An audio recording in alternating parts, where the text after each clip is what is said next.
It's gonna go back to the roots of a lot of my first videos that I did. It's gonna be a ramble video, so I hope you enjoy. Firstly, I implore that you join the Discord. I'd much appreciate it if you did all followed on Twitter as well, and yeah, those two are the only social medias I use now, so those two. And of course here, like and subscribe and all that jazz. But with Discord, the more people that I get on the Discord, the better it is. No, wait. As in, like, I have an enabler that enables me to realise that I could start running things, so I could do some community events. I was thinking, well, actually, it was a community member who suggested about like a Minecraft server and stuff like that, and I think that would be really, really cool to try and do. I love community, like, I love interacting with the community. I've had a bit of it in recent few days. In the past week or so, I've been interacting a bit, and it's so much fun. I love talking to you guys, and I'd love to talk to more of you, and you can get an insight and influence the next few videos and stuff like that. So I super recommend joining the Discord. Yeah. Sorry. But and then let's talk about some other fun things that are involved with YouTube and social medias. And so, what was I going with this? Alright, so, one thing that I really think is cool at the moment is what YouTube is doing. I've now got access to the community tab, which is an absolute godsend. I've been waiting to get access for forever now, well, like since I started. I think it's such a cool way to interact with the community, and now I have it. It's under, it used to just be blocked for people that were partners, so you had to be a partner to use the community tab, but now they've decided that everyone can do it, which is great because it gives quite a few different algorithms playing into each other now. We have the community tab algorithm, which is its own algorithm, and then you have the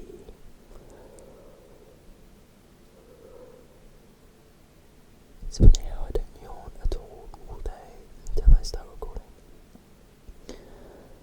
And then you have the YouTube Shorts algorithm, which is heightened. It's very similar to the TikTok's one. It's pretty good at like getting people known, but it's also quite hard to get people out to that. Like to actually subscribe, I feel like it's a lot harder.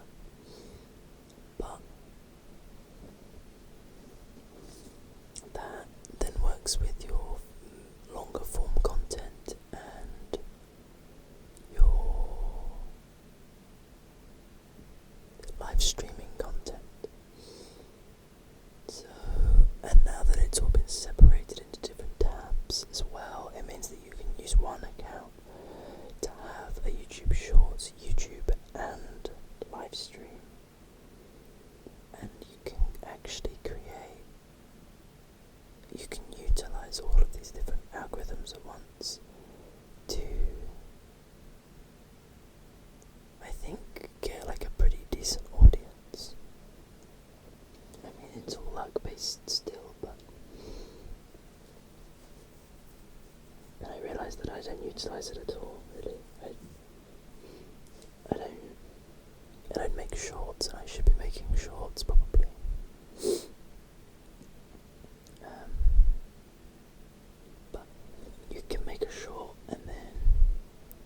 posts, it's more likely to get more views based on how the algorithm works. And then that, like a percentage of them, so you'll probably get like, I don't know, times 10 the amount of views. Maybe not, it's probably not that high, but still like a times, if it's twice as many. If you get twice as many views on a short than it is a normal video, you then have twice as much chance for them to subscribe or get interested in the content, especially if that content on the short leads into displaying what you do in long form content. And stuff like ASMR appeals to that. If you did an ASMR shorts, people might look and be like, oh, you do actual video, like longer videos, which is what people like really need from ASMR, right? Especially for sleep ASMR.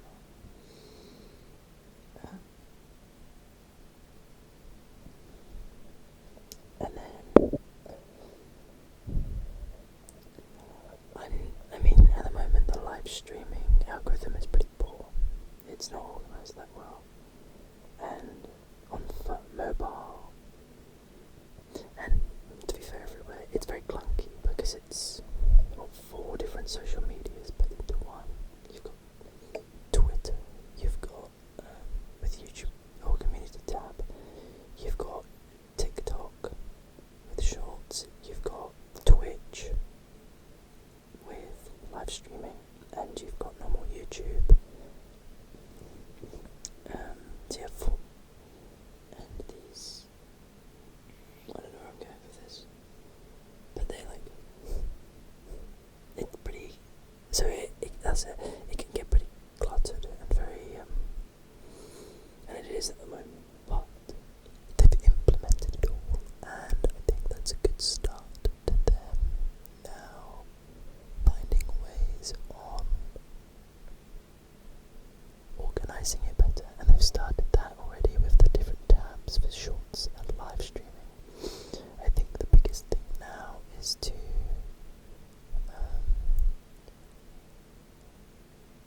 improve the homepage, and so the homepage conveys more than just YouTube videos, maybe, or it has like a better tab for live streaming and shorts, because it's there, it's almost there, but it's just not quite. And the community tab, it would be really cool if there was just a tab where it almost scrolls like Twitter, where you just see like the community tabs of people you're subscribed to.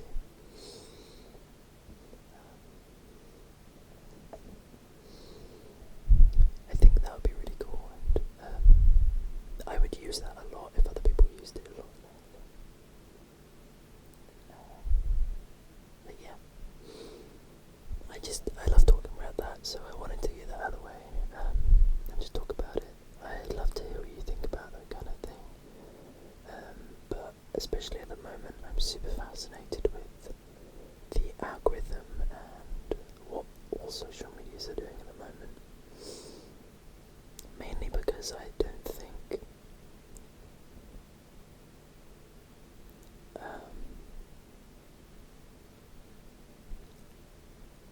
there's a lot of negative connotations to the concept of social media.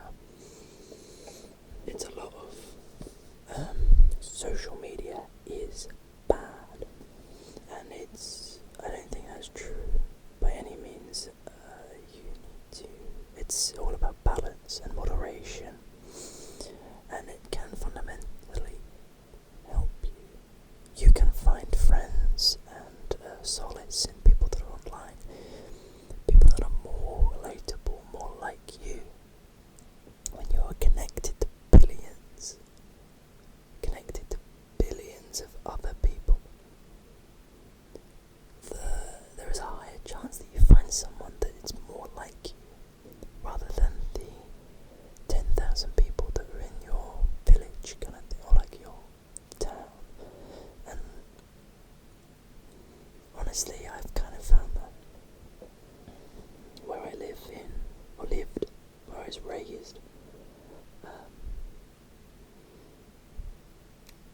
it's not, I've not found many people there that are similar to me, like in my interests and even my politics. And I come to Bristol and it's completely different. I've found so many more people, and size-wise, I mean, I was more spread out where I was raised, but it was still like I stretched, or like my social circles was stretched over 4 different towns kind of thing, and so I was still kind of interacting with a similar amount of people as I am now, but it's more chances, isn't it? Like, with every person you meet, there's a dice roll almost to see if they're like you. And there's a part of me that I think it's really fun to perceive the world as everything that happens is a dice roll. Everything's like a D&D game, you know. You can, and the more times the same or similar instance happens, the more times you're gonna get that nat 20. And so with online, if you're interacting or have the opportunity to interact with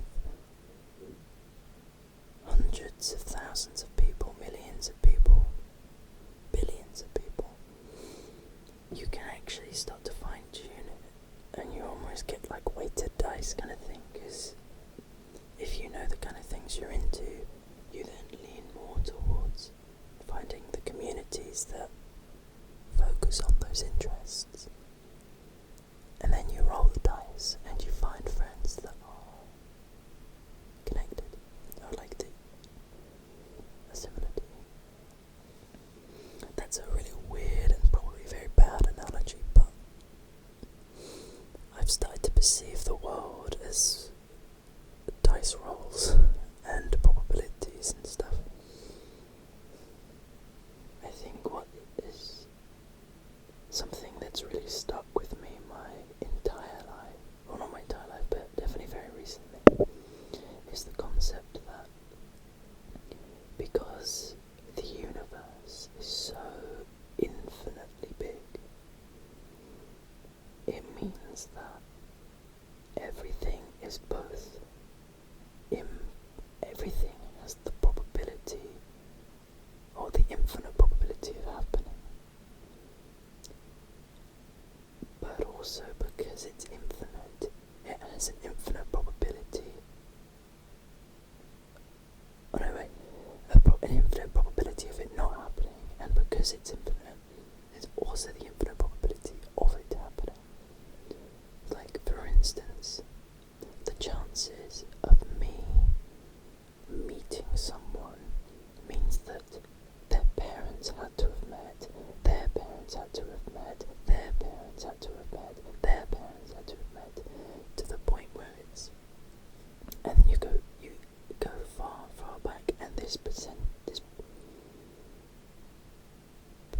or possibility, this chance of it happening is so infinitesimally small, but it still happened, that dice rolled.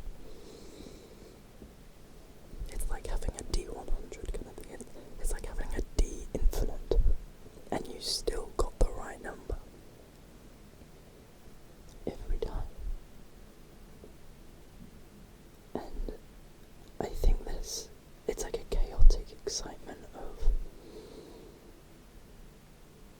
everything is possible, and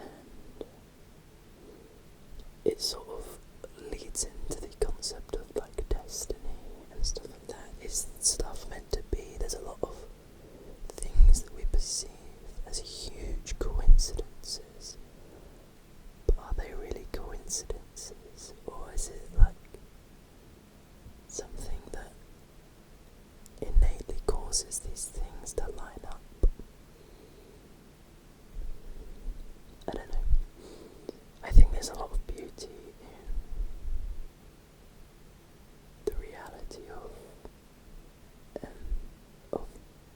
existence. I guess that's how you can see it.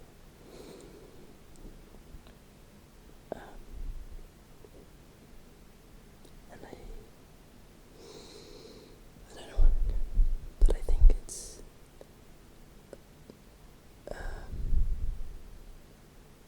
it excites me that infinite possibility. Like, what are the chances can be said for literally everything. I don't know why I don't know where this came from. I started sloping about it. And so I've lost my main point. But just like the perception of things.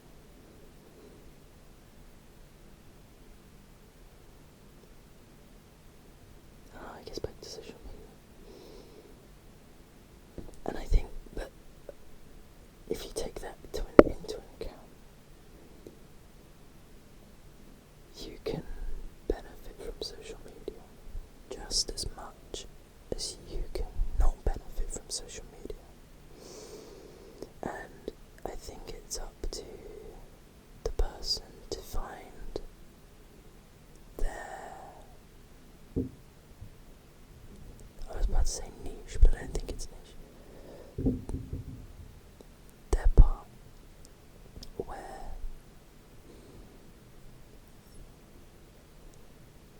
they, I guess with their niche, it's up to them to find that balance and find the position where they are fundamentally comfortable, not where they fundamentally want to be based on other people.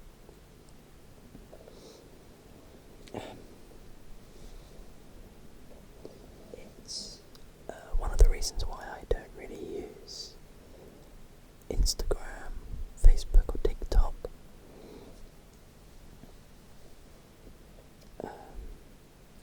I kind of can't get into them. There's a part of me that thinks that, and I know it's similar for the other social medias, but,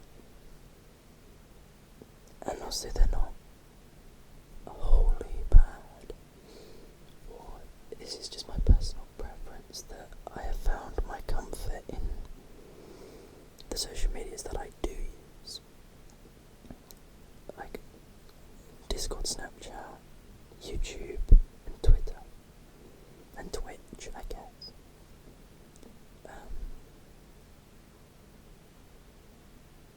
I think,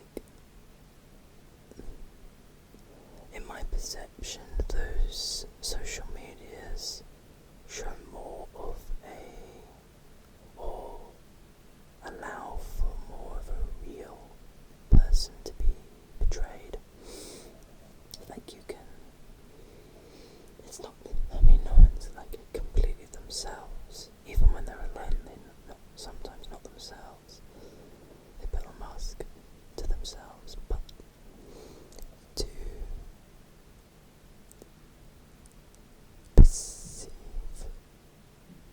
not perceive, but, alright, so I just don't I feel, maybe it's because I just never got into it, but stuff like Twitter, Facebook and Instagram all feel forced, and like this grab for clout for the sake of clout. And I mean, I can't be completely void of this. I mean, I'm making YouTube videos, for God's sake. There is a huge clout on YouTube as well, clout chasing on YouTube. And I guess maybe it's just the community that I've fallen in, or the communities I've fallen into, the kind of circles of YouTube that I am more a part of, where, and I guess similar can happen with Instagram and stuff.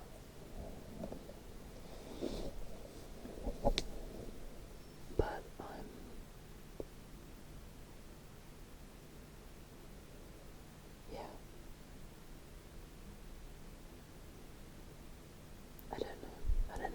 explain it.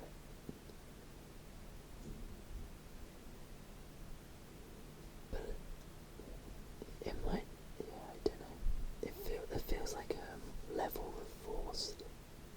Like Facebook posts are people bragging about what they've done on like their beautiful holiday and stuff like that, or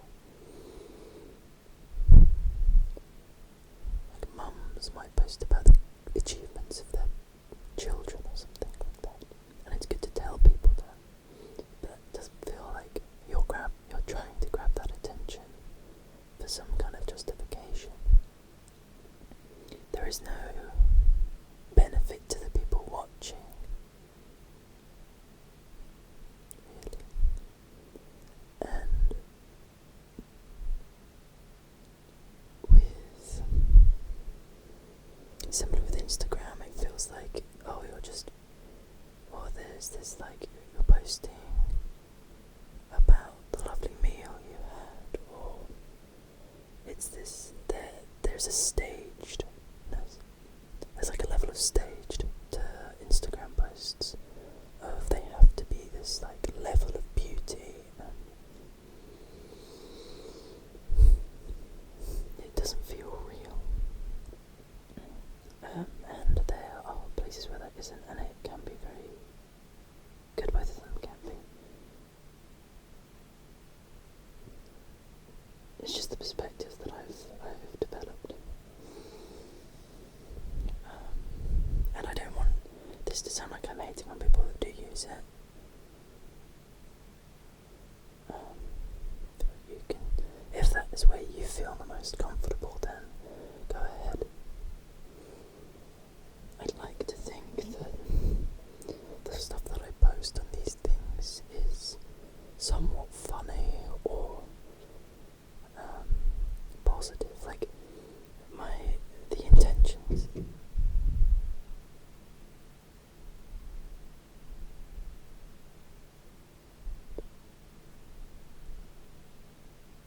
The intentions I have are more, or I don't want to say more because I don't want to sound better, like make myself sound better than people.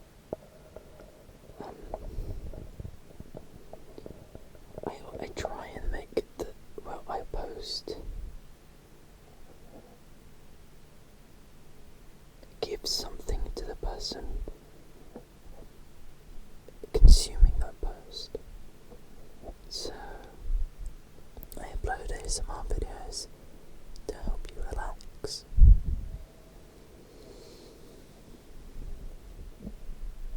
I might tweet some random shit on Twitter to make you laugh or think.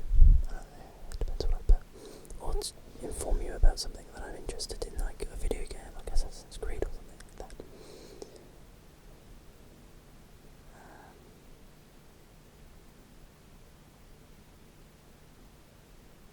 Yeah. I feel social media is good.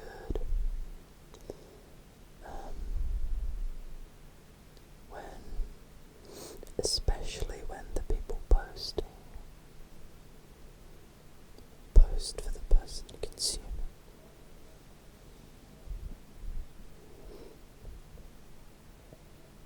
Not posting for themselves.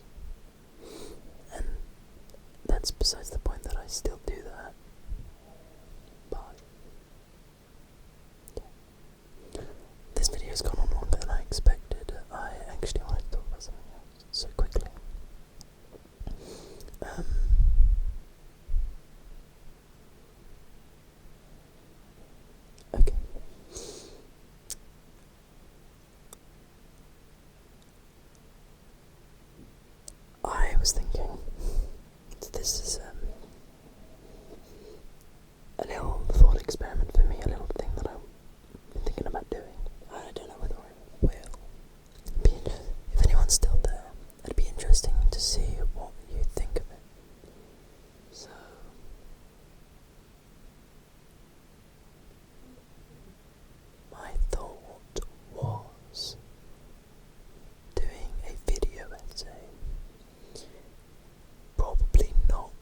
processes and how I felt about it over the past few years, since I was, like 5, 15, 16, whatever,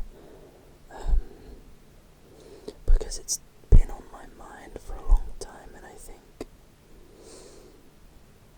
it's an important discussion, and one, it helps me with my anxiety, and two, I think, especially for younger people, it's a healthy thing to have insight. As someone who thought they had insight, but didn't for quite some time, and there was a lot of ignorance,